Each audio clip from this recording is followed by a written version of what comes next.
this opportunity. TheDream.Us, thank you, Cynthia, I forgot to record this. So TheDream.Us is a scholarship program for undocumented students. We have the link here. These slides will be shared with you all after this session.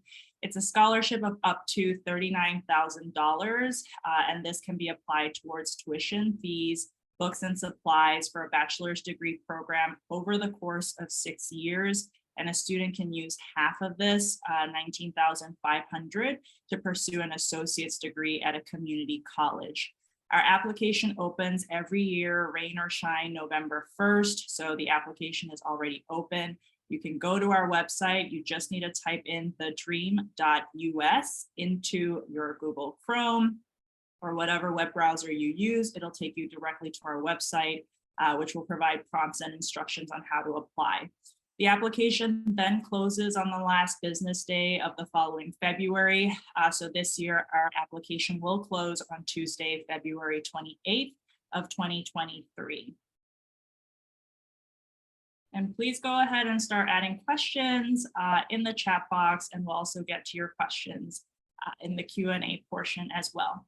So as I mentioned before, we work specifically with certain colleges in each of the states that we're in. The reason why we work with what we like to call our partner colleges is because we believe that our students should have no out-of-pocket costs for any tuition and mandatory fees. We do not cover other costs of attendance, so this is not a scholarship program for housing. However, we do work with colleges so that in the case that our scholarship does not cover the full cost of tuition and mandatory fees, the partner college will raise its own institutional and private funds to cover that gap so that the student will graduate hopefully with a $0 debt for the cost of tuition and fees. Now, what's so great about New York is that we work with the CUNY system.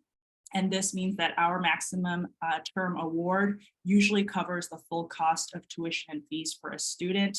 And so not only do we cover the financial piece of this, but we work with colleges that have infrastructure already built into the institution that provides specific supports to support undocumented college and career success. And because we've been able to find such strong partners, this slide shows you a quick overview of how successful our scholars are. All of our 18 CUNY campuses have staff on campus that are there to advise our scholars, to support our scholars. Right now, we are achieving a 75% graduation rate in 150% time. 92% of our scholars are returning for their second year of college. We have an 82% overall persistence and a 3.3 average GPA. Okay, so in New York, we have historically worked with the CUNY colleges as a system. That's all 18 campuses for at the undergraduate level. When we started this program in 2014, we had started with just a couple of our community colleges, which I know some of you all are on this call. And then over the years, we've expanded to work with the entire CUNY system. In New York, more recently, over the last 2 years, we understand that there's a population that needs to be served out in Long Island, as well as a little further upstate. So we are very excited to announce that this year we have partnerships with 3 SUNY campuses as well. So we have SUNY Old Westbury and SUNY Farmingdale State College in Long Island. And then we recently also onboarded SUNY at Albany, obviously in the state capital. So a student can apply for our scholarship, get our scholarship, but they must use it and enroll at either one of these 18 CUNY campuses or one of the 3 SUNY campuses listed here. Okay, so historically speaking, our scholarship program did start as a DACA TPS only program. This was in part because we started in 2014 under a different administration, and at the time very naively thought Congress would pass legislation that would put us essentially self-extinguish ourselves as an organization. In retrospect, that was quite a naive approach. And so after 2016, we quickly had to shift, and we want to emphasize that we are no longer a scholarship just for DACA holders. That being said, we do have immigration eligibility criteria. A student can be undocumented with no DACA, no TPS, but they must have come to this country before the age of 16, and they must have come to the country and been here for at least 5 years. So we ask that the student have arrived before November 1st, 2017. We do understand that this doesn't include some of our more recent migrant students or students who came here at a slightly older age. This particular scholarship opportunity is for those who came before the age of 16 and before November 1st, 2017. And that date will shift up 1 year for the next round every time we open up this application round. So next year, this date will be moved up to November 1st, 2018. I'm gonna just mention very quickly that Cynthia is gonna talk about the different supports at CUNY that go beyond our scholarship for undocumented students.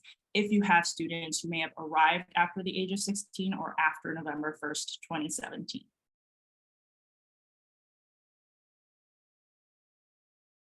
Okay, so moving on to different types of eligibility criteria, I just shared with you what the immigration eligibility criteria is. So if you're a student here and you came to this country before the age of 16 and before November 1st, 2017 and are undocumented, this includes if you are on a U visa, if you are pending status for asylum, if you have an application open to adjust your status, as long as you continue to not be eligible for Pell or any other type of federal aid, you will be eligible to receive this scholarship until you're able to adjust your status and start receiving Pell. So I want to make that very clear as well, that we do accept students who are in the process, who may be undocumented in the process of adjusting their status.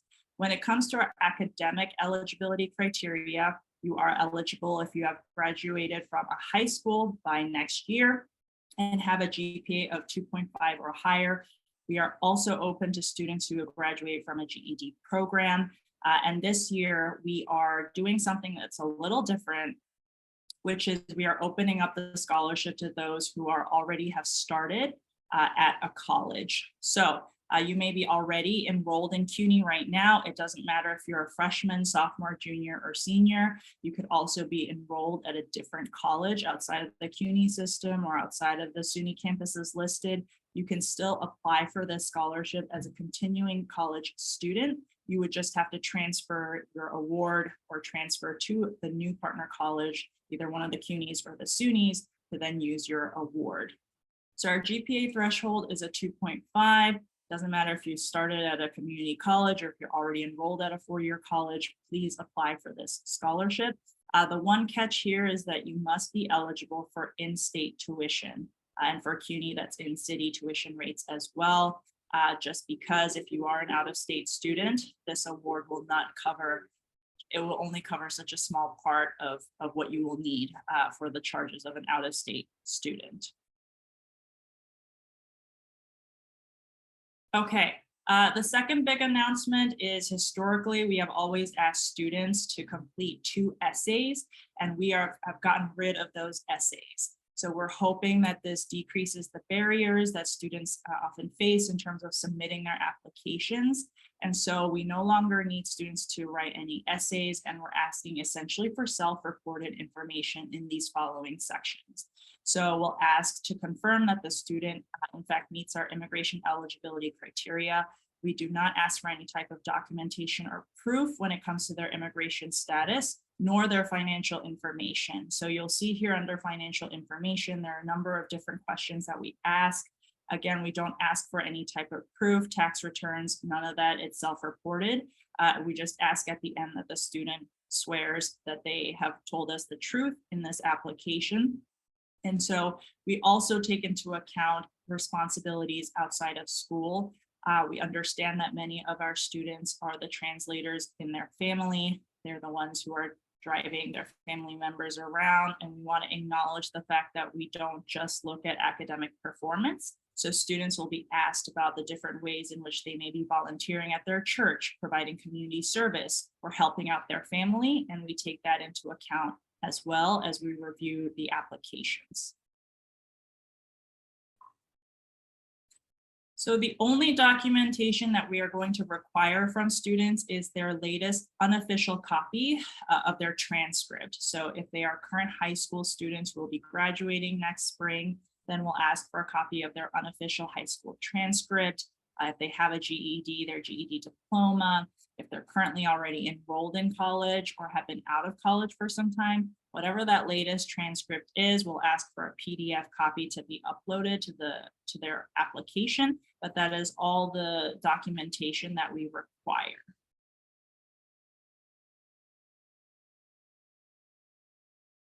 So if we look at what the life cycle, if you're a student here on this call, what this process might look for you, and if you're supporting a student going through this process, these are sort of the breakdown of the different steps that a student will have to go through to complete the application. The number one thing we ask is for students to go to the website and determine their eligibility. There's a link there that'll take them to the application and have them fill out the application. And then they can continue to log into the portal, to the portal where they submitted their application to monitor the status of their application. Usually decisions go out towards the end of April, and students will have until early May to accept their award by the deadline, and then officially then they become a TheDream.Us scholar. Okay, so this is just what I mentioned here in terms of a timeline. November 1st, in summary, application opens, will close February 28th, and in late April, award notifications will go out. One thing we want to emphasize here today is that we are separate from the New York State DREAM Act, state aid. Every year we hear this confusion that happens for our students, for staff facing students, that there's a lot of confusion. We oftentimes hear a staff or a student say, oh yes, I already applied for that opportunity. And turns out it was the DREAM Act state aid and not us, the TheDream.Us, the scholarship. They are both operating on the same platform in terms of the application system, which is ISTS, which we understand completely adds to this confusion.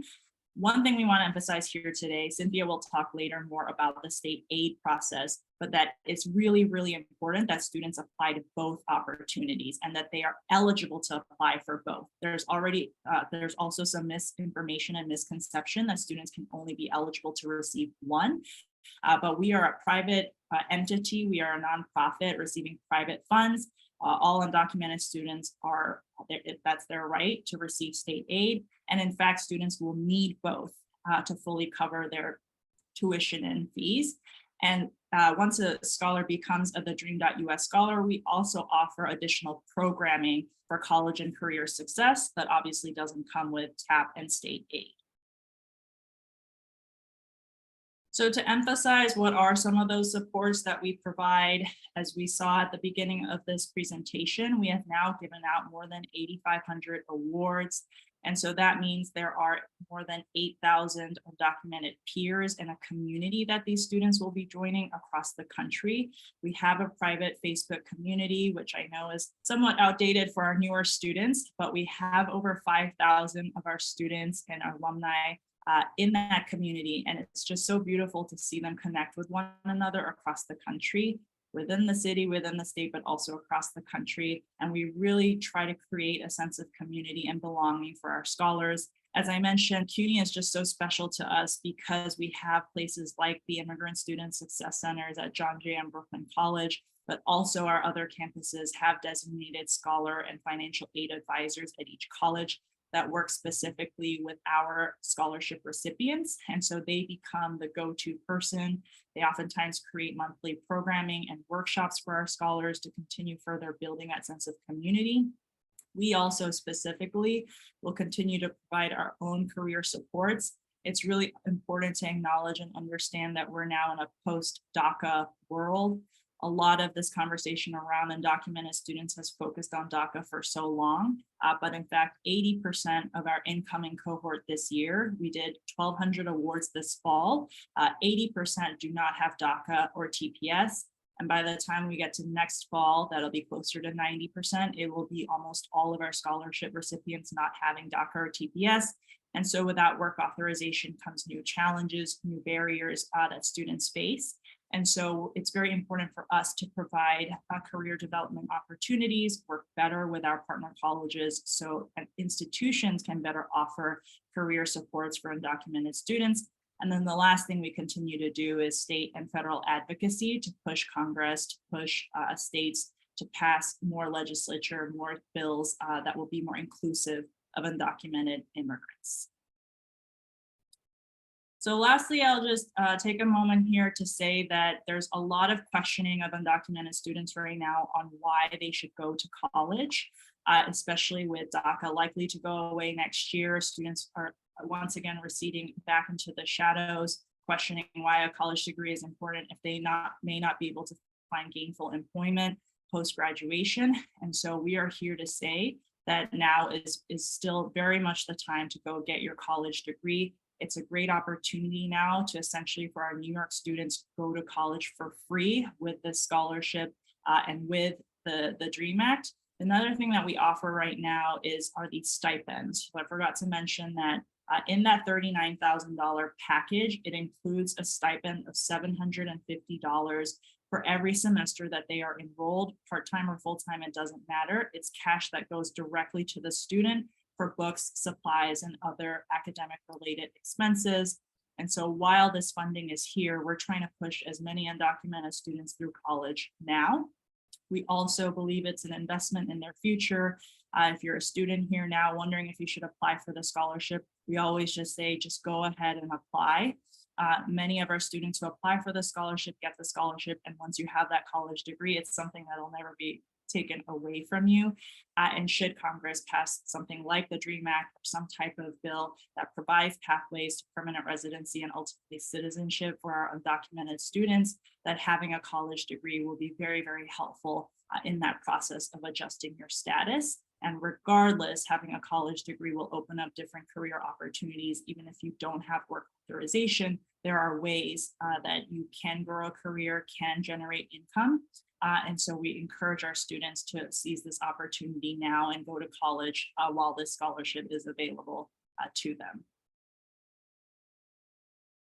Okay, so I see questions coming in the chat. I'm going to hand this over to Cynthia for now, but the last thing I'll share here is my contact information. If you have questions about this scholarship, please, you can reach out to me directly. I'm going to get to some of the questions in the chat, and then at the end, hopefully we'll have some time to address questions live as well. But with that, I'm going to hand it off to you, Cynthia. Great, thank you so much, Hayne. So hi, everyone. Welcome again. I'm going to go ahead and share my screen. So what I'm going to discuss is a little bit more about CUNY specific resources that undocumented immigrant students may have access to. So even if your student or yourself may not be eligible for the Dream.Us scholarship, or you are eligible for the Dream.Us scholarship, these are some additional resources that you can learn from, connect with, and utilize during your journey through college access. I was like in the process of putting something in the chat, which was specifically because we use the word dream for everything. And so it's becoming really confusing. The DREAM Act that Hayne referenced at the very end of the presentation is the federal DREAM Act. So this was last attempted in 2009. It did not pass. So I want to clarify that that does not exist at this stage, would have provided a pathway to citizenship. The New York State DREAM Act provides access to in-state based aid, provides access to opportunity programs and Excelsior. And then the Dream.Us scholarship, which Shane just spoke on, is a privately funded scholarship. So I just want to kind of clarify that right away so that we can continue this conversation on some resources. So my name is Cynthia Carvajal. I am the University Interim Director for Undocumented and Immigrant Student Support Programs. And so my role is very new to CUNY. This is the first time that this kind of position has existed. This is the first time that we're kind of centralizing these resources that are available for immigrant and undocumented students at CUNY. And so I'm going to talk a little bit more about those efforts, but I highlight this to say that I think we're making a lot of efforts to support this student population in ways that we haven't before. And so I also want to start this conversation by highlighting that this is a diverse student population. So we often think of this as a Mexican experience, a Latin American experience, but I want to clarify that it's also an Asian student experience, Caribbean students, students from the African continent. And so CUNY, just within the CUNY student population, the largest numbers of undocumented and immigrant students come from Mexico, Ecuador, South Korea, Jamaica, Dominican Republic, and China, which is to say that this should be shared across student experiences, not just those that maybe are more highlighted in the media or that we're more familiar And so the resources that are available at CUNY sometimes depend on New York State-based policies. And so I want to break that down a little bit so folks know what they do and don't have access to in the state of New York, because it looks different in other states. And so I just want to start off the conversation by highlighting that undocumented students can pay in-state tuition and receive state financial aid in the state of New York. This is not the case for other states, but it is the case in New York. And so how are you eligible? How can you access this? First, for in-state tuition, this passed in 2002, and so undocumented and DACA recipients were able to access in-state tuition so long as they met the following requirements. So while the TheDream.Us has, you have to have arrived by a certain age or within a certain time frame, in-state tuition in the state of New York requires you to have attended a New York State high school for 2 or more years and graduated and applied to attend a CUNY within 5 years of graduating, or have attended a New York State program that's related to the test assessing secondary completion or the general education development, so the GED, have received the GED or the task, and have applied to attend a CUNY institution within 5 years. So those are the 2 main requirements for in-state tuition. If you meet both of these requirements, you are eligible to receive in-state tuition at a CUNY campus. The kind of final requirement is that you need to submit an affidavit, just essentially saying that you will adjust your status when you're able to. This is a very basic document that is required across the country. So it's not something, it might look intimidating, but we're working at CUNY Central to make it into a less intimidating document. For state aid, so now we're talking about the New York State DREAM Act. The requirements are very similar, but what I do want to highlight that Hayne expanded upon is that the people involved with the New York State DREAM Act who administers it is the same company that manages the TheDream.Us scholarship, which is also why it can be confusing. But the Higher Education Services Corporation also manages this financial opportunity. What does it do? It gives New York State administered grants and scholarships to undocumented students who have DACA, TPS, U visa, T visa. And so these state administered grants include TAP, Excelsior, opportunity programs. This includes CD and SEEK. So if you visited a CD or SEEK website for a campus, it might say that you need to be a US citizen or you need to submit FAFSA. The website is not updated. I'm not sure when they'll update it, but undocumented students are eligible for CD and SEEK and the financial services related to them, so long as those financial services are tied to state aid and not federal aid. And the vast majority of them are.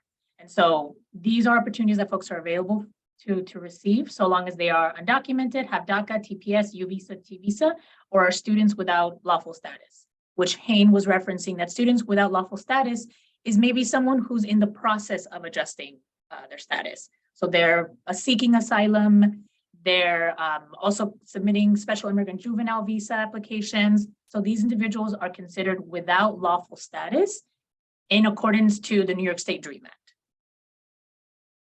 The LEAD Coalition created an incredible flowchart and a series of videos that take you step by step on how the application is submitted. So if you're an educator, this may be helpful to review so you know how this process looks like for your students.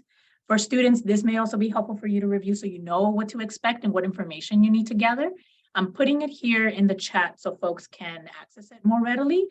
But just highlighting again the eligibility requirements that I noted. If your permanent home is in the state of New York and you identify as undocumented, T visa, U visa, TPS, or DACA student, and let's say you received a New York State equivalency diploma, so long as you did so within 5 years of receiving that, so long as you applied to CUNY within 5 years of receiving that New York State equivalency diploma, you are eligible for the New York State DREAM Act. If your permanent home is not in the state of New York, you may also be eligible so long as you meet the requirements listed here. I won't go too deeply into this one. I put the link in the chat so folks can review, print, and utilize that form more readily. Some of the barriers that we're finding that your students may be navigating, that you as a student may be navigating, as it relates to the New York State DREAM Act is that it is a 2-part application. So you submit the application for the New York State DREAM Act on the HESC website, and I'll put that link in the chat at the end of this presentation. You submit the eligibility application for the New York State DREAM Act. You have to then wait until that's approved, has been marked as completed, for you to then apply for TAP on that same website, on that same page and application that you submitted. Then once you submit that, you'll wait to hear back to see if it's completed. Similarly, Excelsior has a separate application as well. So this is unfortunately has several parts to it, but for students who are applying to the New York State DREAM Act, just be sure that you submit the eligibility application and then follow up and check in to see if you can submit the TAP application as well on the same website. So highlighting, you should not go on the TAP website to submit this application. It will mark you as ineligible. Secondly, students are mistaking, noting that if they're independent or dependent. So highlighting you're dependent if your parents are reporting you in their taxes, you live at home, your parents still support you in that sense. Independent is really someone who lives on their own, who is not being reported on anyone's taxes, who is reporting others in their taxes.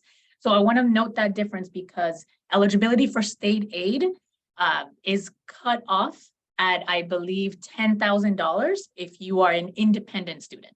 So if you make more than $10,000, you won't be eligible for state aid. It's a very archaic that has to do with the financial state of New York in the 80s when TAP was developed, but just something to keep in mind.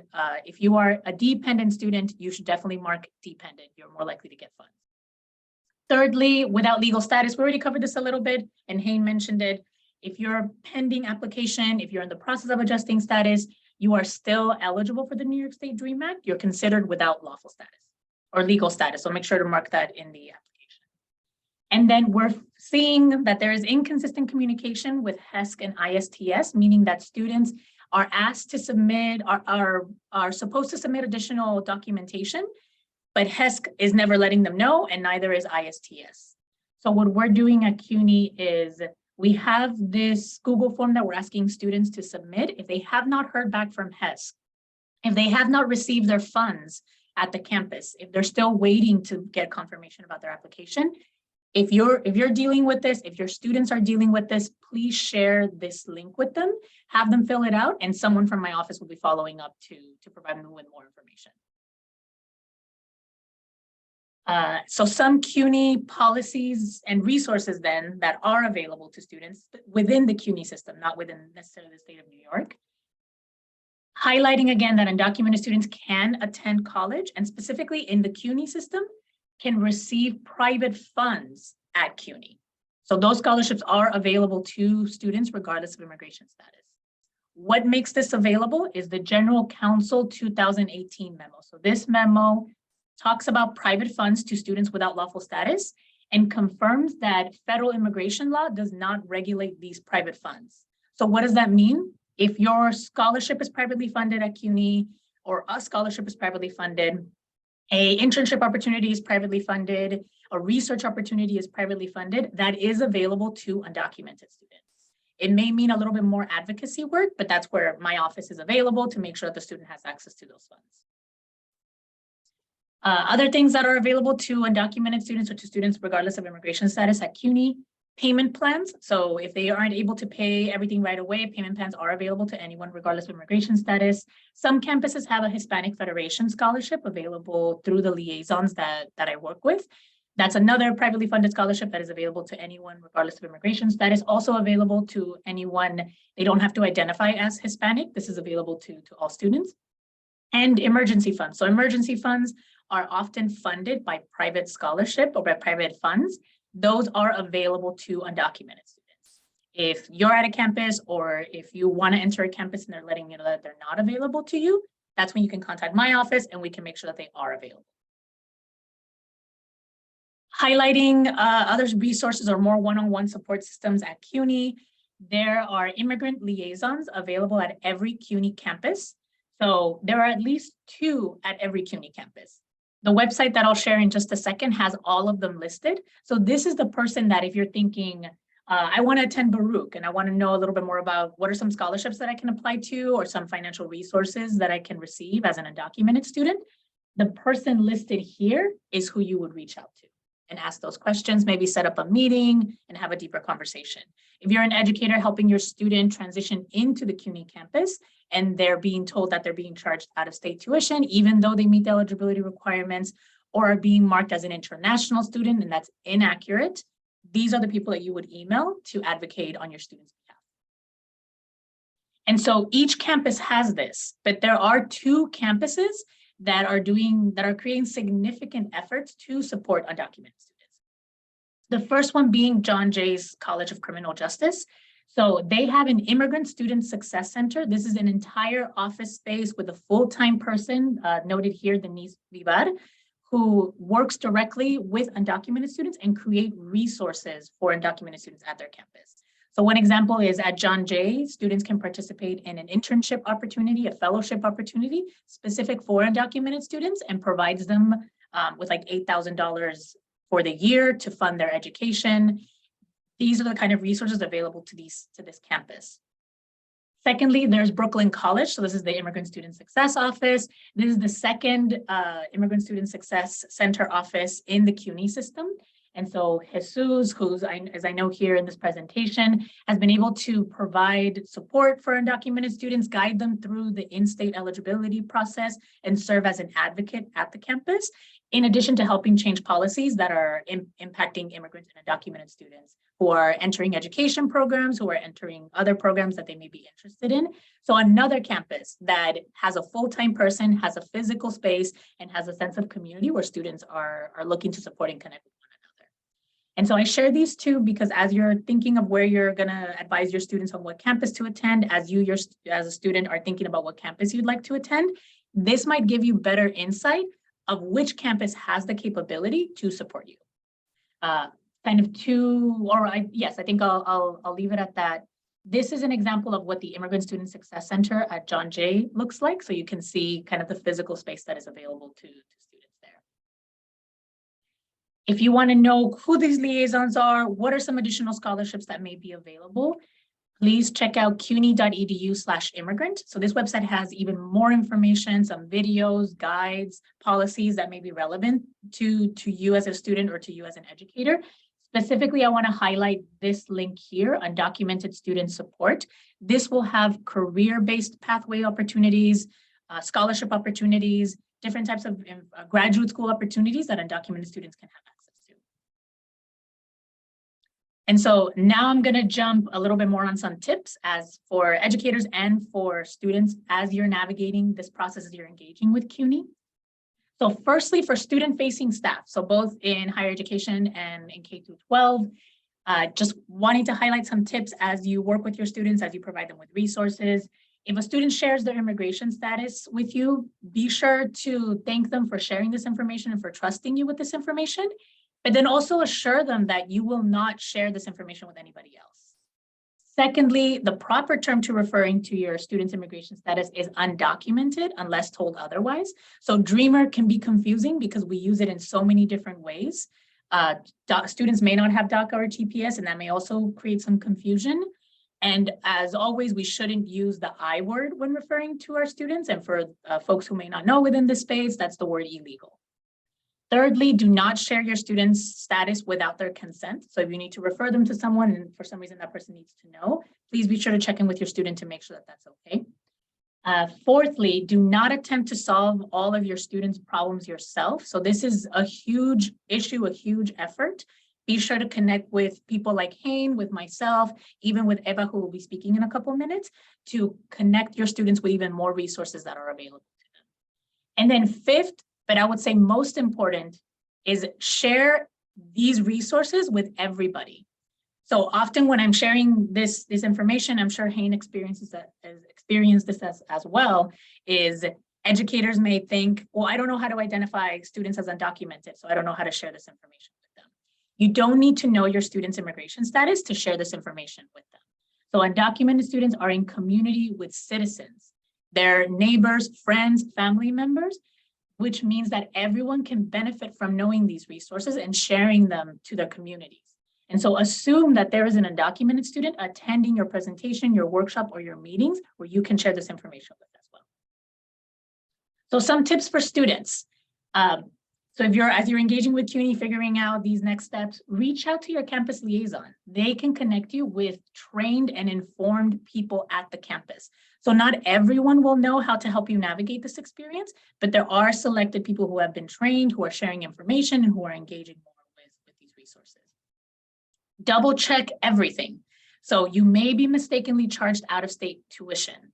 You may be mistakenly noted as an international student. Be sure to double check that you're being charged the correct amount, that all the paperwork is in order so that you don't come across any issues. Thirdly, follow the money. So again, privately funded scholarships, privately funded resources are available to you. So sometimes it just means asking, hey, is this opportunity privately funded, or is this a tax levy fund? Is this a state fund? And that'll help you figure out, okay, so this is privately funded. That means this should be accessible to me. So who do I need to be in contact with to make sure that they can advocate with me on making this available to me? And then fourthly, build community with advocates like campus dream teams and allies. So some campuses have dream teams that are made up of students who are making efforts to create opportunities for their classmates. One example is in City College. The City College dream team there has created a petition to ask the campus president to open an Immigrant Student Success Center, similar to the one at John Jay and Brooklyn College. These are folks that you want to connect with. They're often the ones who are most informed and can help you advocate as well. And then I'm always of the mind of kind of passive information coming my way. So these are some Instagram accounts that I recommend folks to follow, to connect with, so that they can receive information on resources available, scholarship, working opportunities, and even just anything else that may be at the intersection of immigration and education. And so before I hand it over to Eva, I want to share another upcoming webinar. So this is covering the similar topic, TheDream.Us. You'll note that the flyer is almost exactly the same, but this will be co-hosted by me, Eddie De Leon at the CUNY Welcome Center, who's here in this webinar, in this chat, and Julieta, who is at the SUNY admissions office. And we will be walking folks through the process of how to apply to a CUNY and a SUNY campus as an undocumented student, while also covering the Dream.Us for folks who weren't able to attend this session. And so I will share this out with this group relatively soon, so folks can sign up, they can attend. Please share it with your communities. We will cover topics like residency status, citizenship status, in-state tuition, certificate of residency in this presentation, which is always where students experience the most barriers in entering CUNY and SUNY campuses. Okay, thank you, everyone. I did see some engagement in the chat, so I may follow up a little bit more with some answers. Here is my email. Please feel free to connect with me. I respond relatively quickly, but if it's a request for a professional development session, that may take me a while because I am a one-person office. But I want to hand it over to Eva Santos. So Eva is a 33-year-old DACA recipient, a distributed organizer for Immigrant Youth-Led Network, the Dream.Us Scholar recipient, and also her current major is in political science. She is an incredible source of information and advocacy efforts. And so I'll let her talk a little bit more about her process of applying to the Dream.Us scholarship, tips, and anything else that is helpful for this group. Thank you so much, Cynthia. Hi, everyone. So my name is Eva. I am a Dominican DACA recipient residing in the Bronx, New York for 23 years. I'm super excited to be in this space with so many wonderful students and people just like me. I think I can relate. I joined this cause when I was trying to apply and they were so helpful. And thankfully I was awarded a scholarship and it was like, it is changing my life. So I'm gonna talk a little bit about how that went. So I actually tried to apply twice. And so that during that fear, if I commit and actually go for it after a long time, I'm from New York and being Dominican for a long time, I felt like I didn't have many help or many resources here in the city. So I started just like trying to search and advocate for myself. And I started doing like organizing and doing rallies. And when I started doing those rallies, I met Marvin, who was a Dream.Us scholar and was almost graduating. And he told me, why don't you do it? I'm like, because I'm afraid. I don't think if my story it holds enough weight, or if I am like worthy of like the scholarship. And he was like, of course you are. We all are. We are deserving of like having a better life, of having that life-changing resource, which is something that we as undocumented, we don't have much. And honestly, the Dream.Us is changing my life. I am finally able to like attend college. The application this year, I heard like it doesn't have an essay anymore. I personally will say that was like a little tricky for me at the beginning, because I like with my English and the way that I write, I was like, hi, how am I write my essay? So when I heard that essay is no longer required, I think that is like super, super amazing, because it's going to help so many other people like myself in order to apply. Because I know there's a lot of people that feel afraid of writing, or just saying a little bit about themselves. So for me, I applied and I got the scholarship this year, which is I'm also organizing. One of the things that I'm trying to do is just like teach my members. And here in the city, I have a son. I'm a mom. Yeah, sometimes like we don't hear a lot like DACA recipients being 33-year-olds and just starting school. So I'm just like basically starting out, which is something that is not like really heard. It's usually like young people, 25-year-olds. So I think one thing I want to say is like it's never too late. Don't feel afraid to submit the application and going for it, because this can change your life. And you can do it from anywhere. I am currently going to school virtually because of school. I am a mom. I also attend full-time job. I am an organizer. So I think some of the things that can make us feel a little afraid is just like our day-to-day and how busy we are.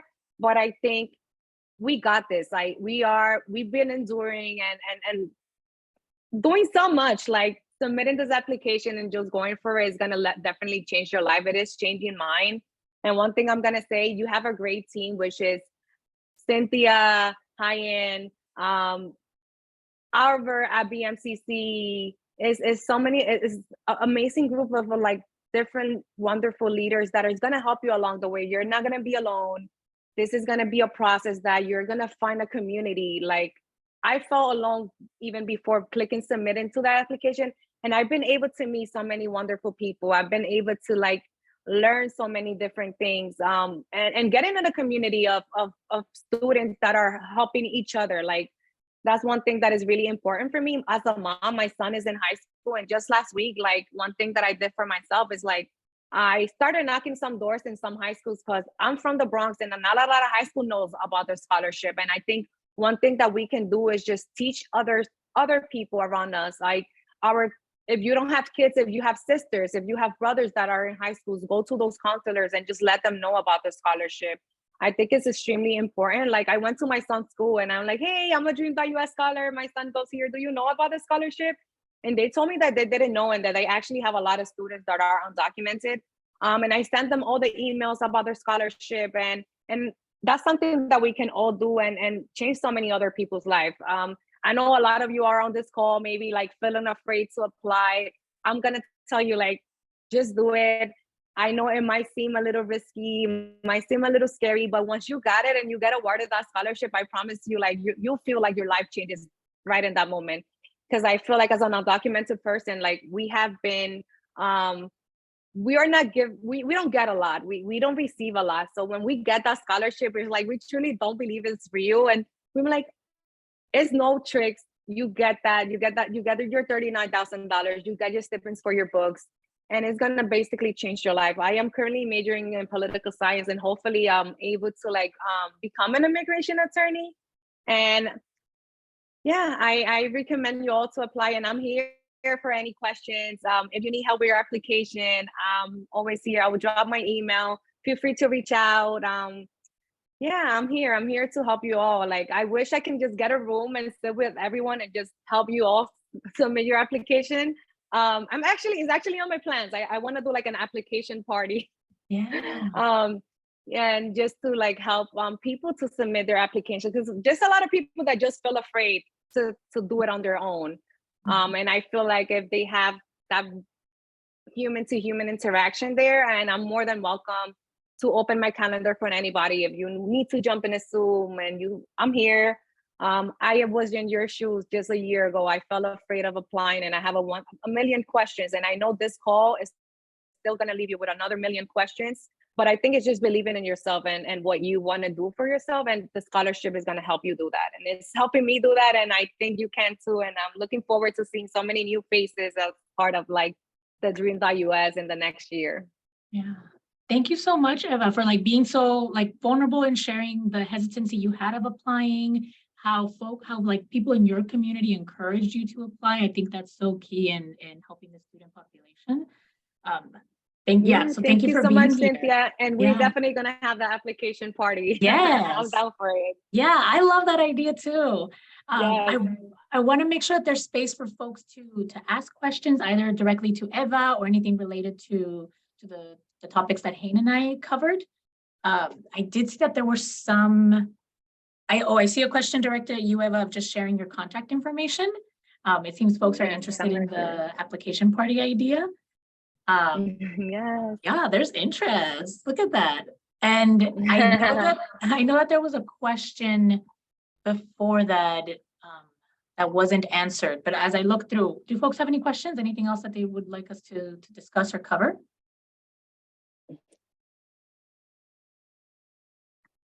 Eddie? No, we can't hear you.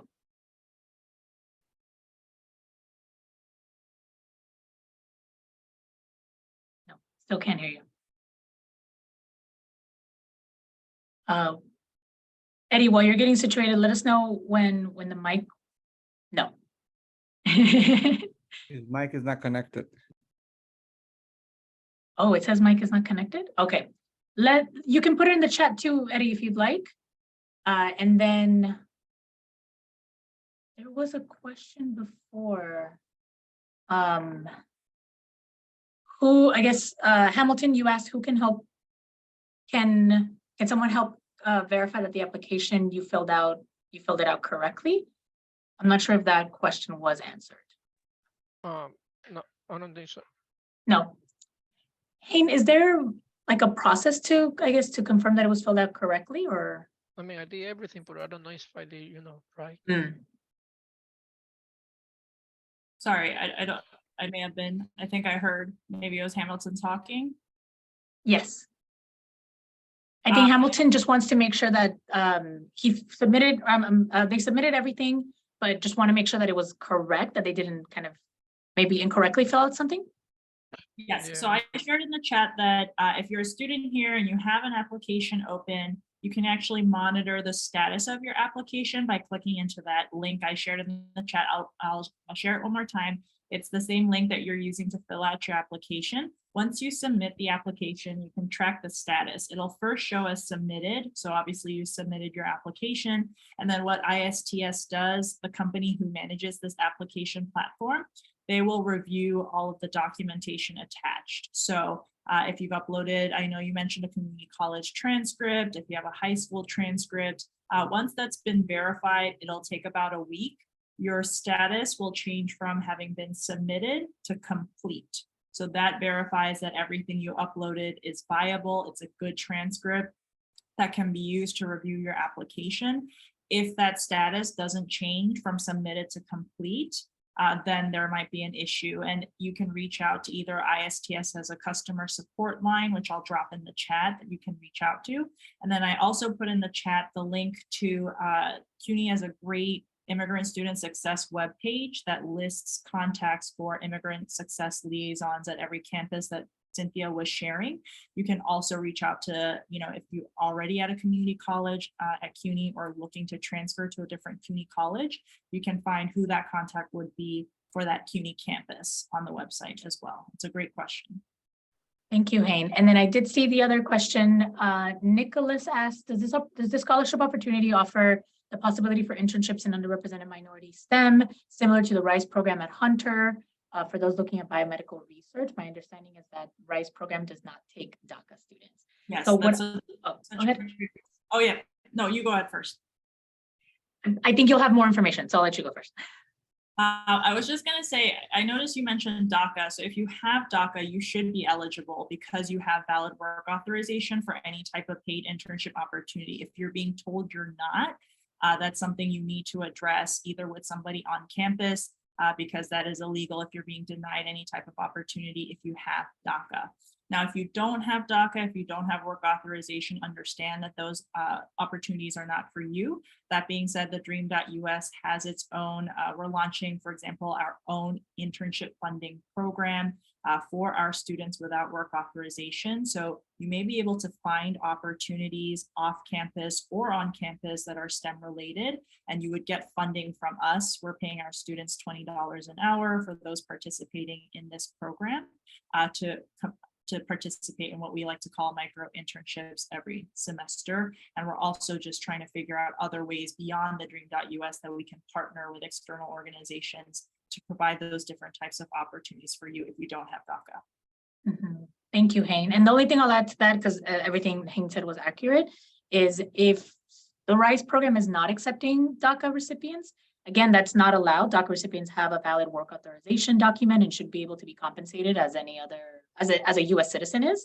Please connect with me and we can figure out how to communicate that with folks. What I wanted to then expand on, and I see your hand raised, Jesus, but let me quickly answer this question. Stacy asked if someone has lived in New York State for over a year, you should not be considered an international student, correct? Even if they do not, I didn't say correct, that's part of the question. Even if they do not have any documentation, they should be able to achieve in-state tuition. However, if they attended a school in their country, they need to take the GED or task. So let me break it down a little bit. So if you are a US citizen, legal permanent resident, or are PRUCO, person residing under color of law, which is a legal term for anyone who has the legal authority to be in the United States. So there's someone with DACA, someone with TPS. Those individuals, if they have resided in the state of New York for over a year, they are eligible for in-state tuition. So that's because of the status of PRUCO and US citizenship and legal permanent residency.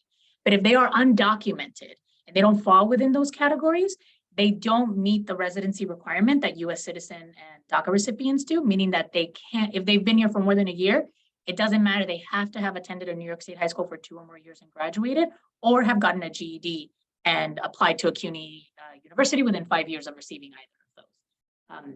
And so even if so for individuals who don't have documentation, they wouldn't be eligible for in-state tuition unless they meet those requirements.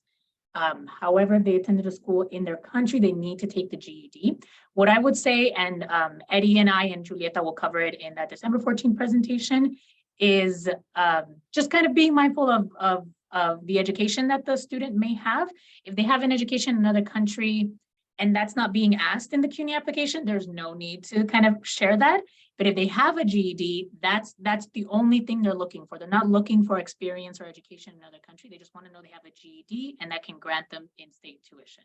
Sharing more can cause additional barriers is what I'll say. And then Jesus, did you have a question or anything else to follow through on? Yes, I just wanted to go back to the question about RISE.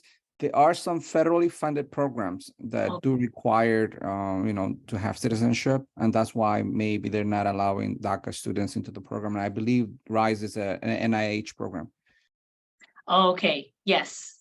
Okay, yes, you're right, Jesus. If the program is federally funded, so back to the tip I mentioned of to follow the money. So if the program is privately funded, available to anyone regardless of immigration status. If the program is state funded, city funded, or is a working opportunity, open to folks who have work authorization documents like DACA, TPS, even asylum pending are folks who may have work authorization documents. If the program is explicitly federally funded, so something like FAFSA, something like a Pell Grant, that is not available to DACA or folks with work authorization documents, you have to be a US citizen, a legal permanent resident, or an eligible non-citizen. And that's really just asylum granted, which means you have a piece of paper that's stamped and signed by a judge that says you have been granted asylum, or you're a refugee, or Cuban Haitian asylum seeker. They're very specific on those, but does not include DACA, TPS, U visa, T visa, or asylum pending. Yeah, thank you, Jesus. And then I think those were all the questions in the chat, or did I miss? Yeah, one last thing just to wrap this up. One, thank you again, Cynthia, Ava, for hosting this panel together. Thank you for everyone who attended. The slides, the recording, all of it will be shared. And then for those of us who are more familiar with the Dream.Us scholarship program, these slides will be available. Please feel free to use them and take them to share information in turn with students that you may be facing or other staff that you may be in contact with. Please feel free to take those slides and use them as well. Hayne, before we close out, I did get a question about the presentation being provided in Spanish or other languages. Is that a possibility? So this deck itself is not, there's not yet a Spanish version. We do have flyers. I can also add that to maybe a Google Drive, Cynthia, where we can just add maybe yours and my slides and some Spanish language material that we have. And then as the deck gets translated, I can add it as well and make that available. Perfect. Great. Okay, thank you, everyone. We'll stick around for a couple minutes in case folks have any questions they want to ask us individually, but thank you for attending. Hopefully we'll see you in the December 14th session with Eddie and I and Julieta from CUNY. But thank you for being so attentive, and thank you, Eva and Hayne, for making the time and this work. Okay, bye, everyone.